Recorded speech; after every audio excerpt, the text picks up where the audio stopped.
Hello जी। Welcome back to my channel econ enlight में आप सबका स्वागत है। अगर आप इस चैनल पे नए हैं, अब तक भी आपको नहीं पता इस चैनल के बारे में, तो मैं आपको बता दूं, हम यहाँ पे यूजीसी नेट इकोनॉमिक्स का फॉर इकोनॉमिक स्टूडेंट्स के लिए कंटेंट को एक्सप्लोर करते हैं कि क्या इंपॉर्टेंट है क्या नहीं है। उसमें हम क्या कर रहे हैं, आपके लेक्चर्स हैं, लेक्चर्स के साथ पीवाईक्यू प्रैक्टिस है। पीवाईक्यू आपका पीवाईक्यू क्वेश्चन लेक्चर के साथ ही है, उस टॉपिक से क्या पीवाईक्यू बने हैं, एंड साथ में हम क्या कर रहे हैं, प्रैक्टिस कर रहे हैं। ठीक है, ये तीन चीज़ आपको इस चैनल पे मिलेंगी। तो अब तक चैनल नहीं देखा तो जाके चैनल के अंदर जाके देखा, आपको डेफिनेटली हेल्पफुल कंटेंट मिलने वाला है।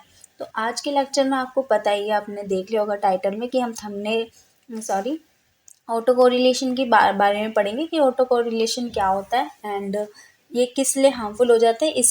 इससे रिलेटेड अजम्पशन और जो पीवाईक्यू आए हैं आपके पीवाईक्यूज में 2018 से लेकर आपके अगस्त 2024 एग्जाम तक वो हमने देख लिए हैं। सी इट्स टाइप के क्वेश्चन आपके क्या है बने हुए हैं। अगर आपने नहीं देखा तो प्लीज़ लास्ट वाले लेक्चर को पहले देखिए, क्योंकि आपके लिए क्यों इंपॉर्टेंट हो जाते हैं। ऑल्दो आप लेक्चर सुन रहे हो तो लेक्चर में आपके लिए रेलिवेंट ही चीज़ होंगी, शायद यही अज्यूम कर रहे हो आप, ठीक है। बट लेक्चर के अंदर भी आपको क्या फोकस में रखना है वो आपको पीवाईक्यू से ही पता चलेगा कि क्या पीवाईक्यू में पूछा गया है एंड लेक्चर में वो आपको प्रोवाइड करा गया है या फिर नहीं। ये सारा लेक्चर आपके लिए इम्पॉर्टेंट है या फिर कुछ चीज़ें इतनी ऐसी इंपॉर्टेंट है जिस पर आपको ज़्यादा फोकस करना है एंड कुछ चीज़ों को आपको सिर्फ सुनना है। ठीक है, ये सब भी आपको क्या है, सिर्फ पीवाईक्यू से ही पता चलेगा। तो इसलिए सबसे पहले हम पीवाईक्यू करा रहे हैं एंड आप भी अब क्या करें, पीवाईक्यू करें। तो आज का लेक्चर स्टार्ट करते हैं एंड एक रिक्वेस्ट है आपसे, प्लीज़ ध्यान दीजिएगा कि अगर आपको वीडियो अच्छी लग रही है ना, मीन्स वीडियो का कंटेंट आपको पसंद आ रहा है, रेलिवेंट लग रहा है आपके एग्ज़ाम के लिए, तो प्लीज़ प्लीज़ प्लीज़ वीडियो को लाइक कर दें एंड कमेंट कर दें कि आपको पसंद आई, या फिर कोई भी डाउट है तो भी आप कमेंट कर दीजिएगा। एंड आपको आपकी दोस्त भी प्रिपेयर कर रहा है, आपके फ्रेंड वगैरह कोई रिलेटिव, तो इसको क्या है, शेयर कर दीजिएगा। ये तीन चीज़ें आप कर दीजिएगा and I will be very grateful to you guys. सो आप भी थोड़ा सा ध्यान रख लीजिए, हम आपका पूरा ध्यान रख रहे हैं। तो लेक्चर को आप स्टार्ट करते हैं, ठीक है। सो ऑटो कोरिलेशन के बारे में बात हुई है। ऑटो कोरिलेशन में एक ब्रीफ में दे देती हूँ कि ऑटो कोरिलेशन में आपका क्या नहीं होना चाहिए।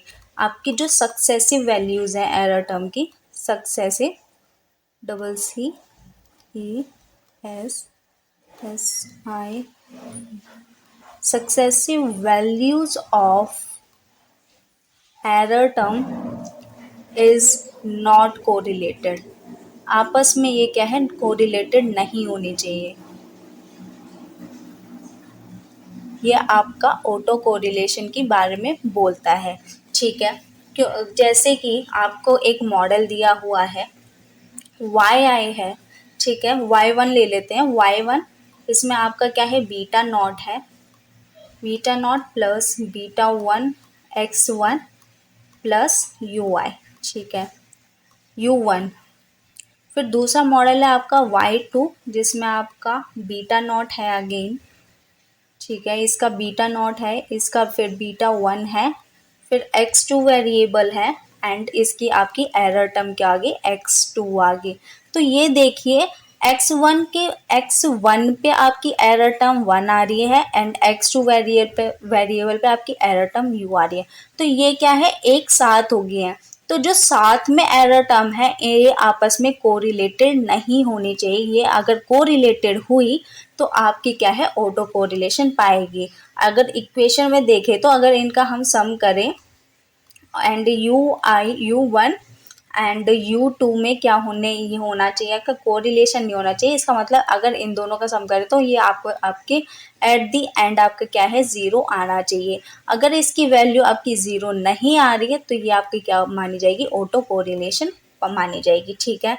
आई होप आपको ये क्लियर होगा कि ऑटो कोरिलेशन क्या होता है। थ्योरेटिकली भी पढ़ेंगे बट इन शॉर्ट मैंने बता दिया कि ऑटो कोरिलेशन कैसा होता है, ठीक है। अब थ्योरेटिकली देख लेते हैं। So auto correlation refers to the correlation या फिर रिलेशनशिप बोल सकते हो बिटवीन द एरर टर्म। सिर्फ एरर टर्म के अंदर ही रिलेशनशिप आप जब देखोगे उनकी सक्सेसिव वैल्यूज में तो आपकी ऑटो कोरिलेशन बताएगा, ठीक है। लाइक कि टाइम सीरीज डाटा में या फिर क्रॉस सेक्शनल डाटा, ये different different types of data होते हैं। इनको हम आगे आने वाले टाइम सीरीज जब लेक्चर होगा तो उसमें देखेंगे कि क्या किसमें क्या प्रेजेंट होता है।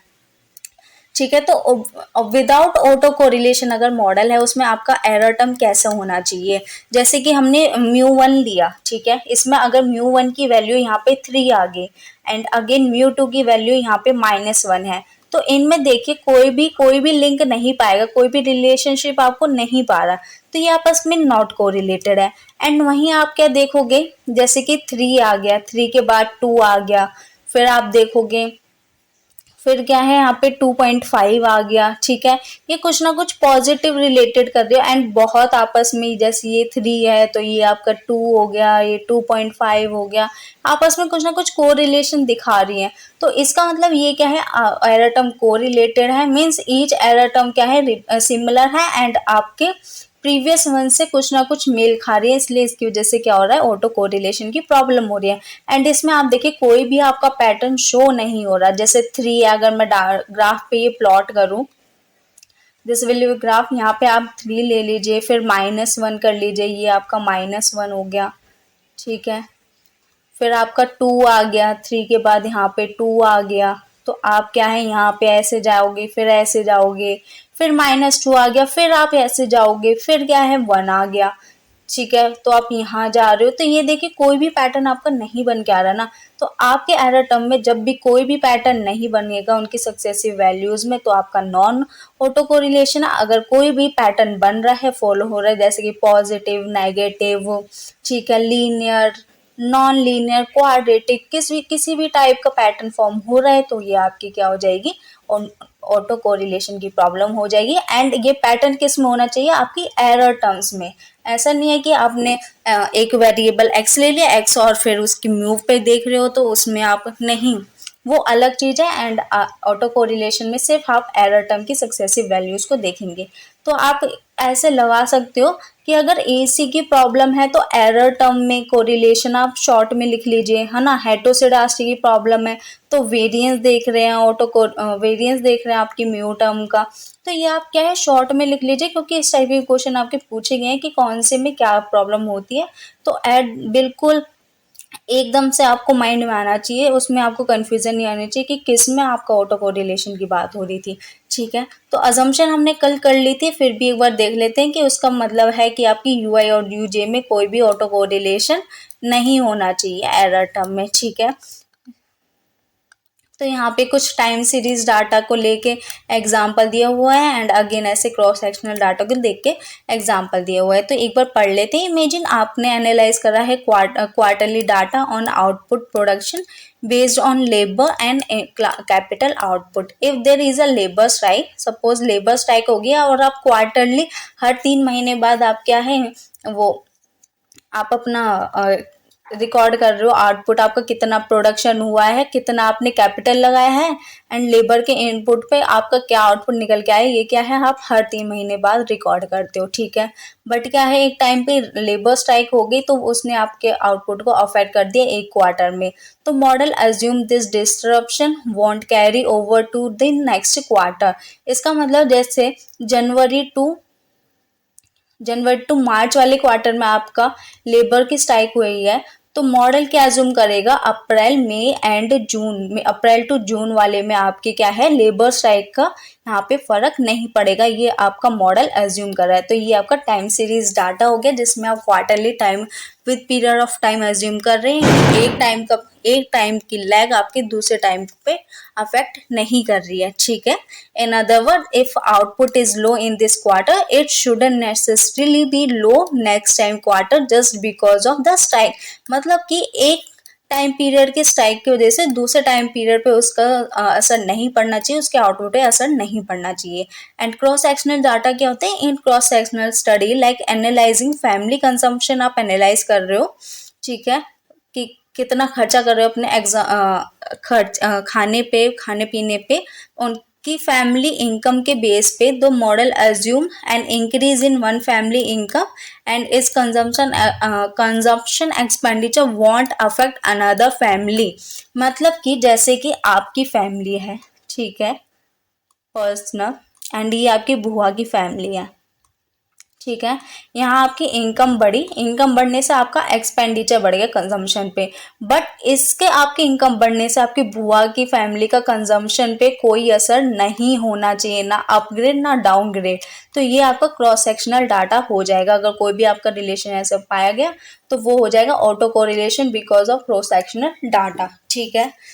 Why if there is a depend, क्या होगा अगर डिपेंडेंसी होगी, ठीक है। If the error term from the different observation depend हो जाएगा डिफरेंट, जैसे कि हमने देखा था U1 एंड U2 आपस में क्या है, एक दूसरे पे डिपेंड हो रहे हैं, तो वन ऑब्जर्वेशन इन्फ्लुएंस करेगा एंड इसकी वजह से क्या हो जाएगा, ऑटो कोरिलेशन हो जाएगा। This could happen for example, अगर स्ट्राइक हुई है, इफेक्ट कर रहा है आउटपुट पे, quarter continues to affect the next quarter. अगर आपका ऑटो कोरिलेशन पाई जाएगी तो एक पीरियड का अफेक्ट क्या है दूसरे पीरियड पे अफेक्ट करेगी, जिसकी वजह से आपका अगर यहाँ पे लो हुआ है आउटपुट तो यहाँ पे भी आपका आउटपुट क्या आ जाएगा, लो हो जाएगा, जिससे कि आपको क्या है दिक्कत होगी। इसलिए हम अज्यूम कर रहे हैं कि ऑटो कोरिलेशन आपस में जो म्यू टर्म है वो आपस में क्या है, कोरिलेटेड नहीं होनी चाहिए, ठीक है जी।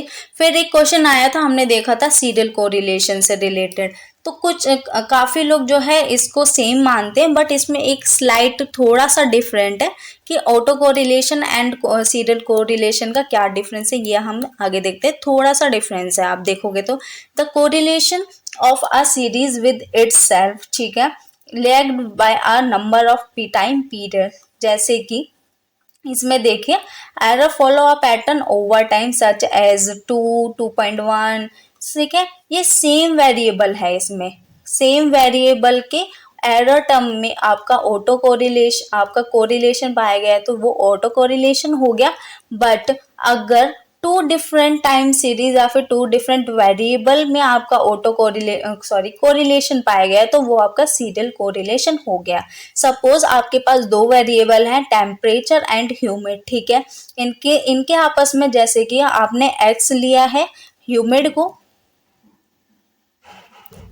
And Y variable, sorry Y तो हम जेड ले लीजिए, जेड आपने लिया है टेम्परेचर को, ठीक है। अगर आपका इसको हमने म्यू1 से रिप्रेजेंट करा है, इसको हमने क्या है y1 से रिप्रेजेंट कर लिया, या फिर आप v1 बोल लीजिए, v1 से रिप्रेजेंट करा।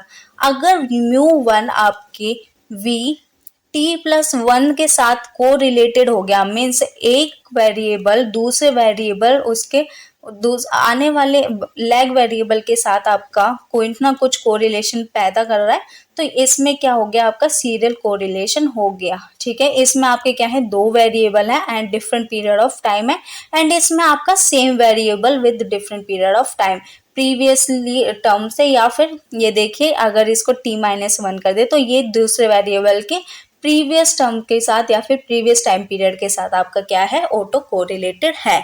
तो इसको हम क्या बोल देंगे, सीरियल कोरिलेशन बोल देंगे। आई होप आपको यहाँ पे क्लियर हो गया होगा auto correlation and serial correlation का क्या डिफरेंस है, आगे आने वाले में पूछ सकते हैं, ठीक है। जैसे कि टेम्परेचर एरर आज 2 है, ठीक है, और वो कोरिलेटेड है ह्यूमिड एरर 1.5 जो कि टुमारो था। यहाँ पे देखिए ह्यूमिड का एरर 1.5 था कल, बट आज आपका टेम्परेचर क्या हो गया, 2 हो गया। तो इसकी वजह से टेम्परेचर 2 हो गया, ये आपस में क्या है, दूसरे वेरिएबल पे कोरिलेटेड हो गया, तो ये आपके सीरियल कोरिलेशन को बता रहा है। एंड इसका क्या क्या रीजन होते हैं, ये देखिए कि ऑटो सीरियल कोरिलेशन किस वजह से होते हैं, वाइडर सीरियल कोरिलेशन आकर, ये हम नेक्स्ट लेक्चर में करेंगे। अगर आज हो जाते हैं तो आज ही कर लेंगे, वरना नेक्स्ट लेक्चर में करेंगे, ठीक है। क्योंकि क्वेश्चन आपसे इसका इस टाइप का पूछा गया है, मैं दिखा देती हूँ एक बार। अब अगर आपने नहीं देखा है तो आपको पता ही होगा। ये देखिए, और आपका ये अभी रिसेंट वाला जो जून एग्जाम हुआ है उसी में आया है, ठीक है। इसलिए हम ये कर रहे हैं कि why does not cause serial correlation, की किस रीजन आपके पूछे थे सीरियल कोरिलेशन के, तो आपको अगर पता होंगे क्या रीजन होंगे जब तो आप डज नॉट वाला आंसर कर पाएंगे, ठीक है। इसलिए हम क्या है, ये रीजन पढ़ेंगे एक बार, थोड़ा सा डिटेल में नहीं, बट ऊपर ऊपर से आपकी टर्म देख लेंगे कि किस वजह से हो रहा है। फिर ये देखिए हमने पैटर्न्स की बात करी है कि एरर टर्म में कोई भी पैटर्न नहीं होना चाहिए। अगर किसी भी टाइप का आपका पैटर्न बन रहा है इस टाइप का, या फिर लीनियर बन रहा है, नेगेटिव पैटर्न बन रहा है आपके म्यू में, या फिर क्वाड्रेटिक बन रहा है, या फिर कोई भी पैटर्न, कोई भी सिस्टमेटिक पैटर्न नहीं बन रहा, बट आपका एक कॉम्प्लेक्स पैटर्न है, ऊपर नीचे ऊपर नीचे ऊपर नीचे, एक कुछ कभी ऊपर कभी नीचे, ये देखिए कुछ ना कुछ हो रहा है, तो ये आपके क्या है, कुछ टाइप के पैटर्न हैं जो आप फाइंड कर सकते हो। अगर ये आपको पाए गए हैं तो ऑटो कोरिलेशन की प्रॉब्लम को शो करेंगे। ये देखिए आपका साइकिल, ये जैसे कि boom depression recession, boom depression, ये वाला साइकिल जो होती है हमारी इकोनॉमी की, वो वाली शो कर रहा है, ठीक है। Why does it matter? Again understanding correlation किस लिए इंपॉर्टेंट है? Because it is an indicate problem in your regression model, making your estimate less reliable. अगर ऑटो कोरिलेशन सेल है और आपने OLS लगा दिया तो वो रिजल्ट जो माना जाएगा, एस्टिमेट जो है वो लेस रिलायबल हो जाएंगे, वो ट्रू पिक्चर्स को आपको नहीं बोलेंगे, और आप क्या है उनके बेस पर अगर रिजल्ट लोगे, अगर एक्शन करोगे तो कुछ ना कुछ आपको क्या है सही चीजें नहीं मिलेंगी। तो OLS ये आपका ऑटो कोरिलेशन था। ऑटो कोरिलेशन क्या होता है, एंड आपका सीरियल एंड ऑटो कोरिलेशन में क्या डिफरेंस है, ठीक है। Cross sectional data and time series data में आप हमने एग्जांपल के साथ देखा कि किस टाइप का ऑटो कोरिलेशन पाया जा सकता है, उसके बाद हमने पैटर्न करे। अब OLS, अगर आपने OLS लगाया है और ऑटो कोरिलेशन है तो क्या निकल के आएगा रिजल्ट? देखिए आपके पैरामीटर्स लीनियर रहेंगे बट इफेक्टिव नहीं रहेंगे, ठीक है। लीनियर मतलब कि अनबायस्ड रहेंगे, स्टिल बायस्ड नहीं होंगे, बेस्ट बेस्ट तो नहीं होंगे बिकॉज एफिशिएंसी हट गई है, तो लीनियर रहेंगे एंड अनबायस्ड रहेंगे, स्टिल ऑटो कोरिलेशन है। ऐसे ही हमने हेटेरोसिडास्टी में पढ़ा था, उसमें भी आपके लीनियर थे, अनबायस्ड थे, बट इफेक्टिव नहीं रहेंगे, मतलब कि they not longer be effective, they do not have small variance property. उसका हमने एक क्वेश्चन अजम्पशन पढ़ी थी OLS में कि आपका वेरिएंस क्या होना चाहिए, स्मॉल होना चाहिए, ठीक है, वेरिएंस इज स्मॉल, बट इसकी वजह से ऑटो कोरिलेशन की वजह से वेरिएंस स्मॉल नहीं रह पाएगा, इसलिए ये क्या है आपके अनइफेक्टिव हो जाएंगे। एंड मैथमेटिकल मॉडल भी देख लेते हैं, क्योंकि अब क्या है मैच इट में आपके मैथमेटिकल मॉडल के बहुत ज़्यादा पूछे जाने लगे हैं, इसको इससे मैच करो। तो ये देखिए आपकी एरर टर्म किसके इक्वल है, रो, जिसको हम P से भी डिनोट कर देते हैं, जो क्या मेजर करेगा स्ट्रेंथ ऑफ ऑटो कोरिलेशन, कितनी ऑटो कोरिलेशन है मॉडल में। And UT-1 T time period पे आपकी एरर टर्म देख रहे हैं एंड किसके साथ देख रहे हैं, with comparison to previous your error term, आपकी सेम वेरिएबल के प्रीवियस टर्म पे देख रहे हैं, ठीक है। एंड ET क्या है आपका, आपकी new error term with no correlation, बिना कोरिलेशन की एरर टर्म। सो यहाँ पे P is close to 1, error term is time is strongly correlated with the error term T-1। अगर P क्या है आपके 1 के पास है तो इसका मतलब क्या है, कोरिलेशन, ऑटो कोरिलेशन की प्रॉब्लम बहुत ज्यादा है। एंड अगर 0 के पास है, 0 नहीं, -1 और 1 के बीच में होता है, अगर -1 के पास है तो लेस है। एंड P की वैल्यू आप ये याद रख ली, P की वैल्यू -1 और 1 के बीच में होती है।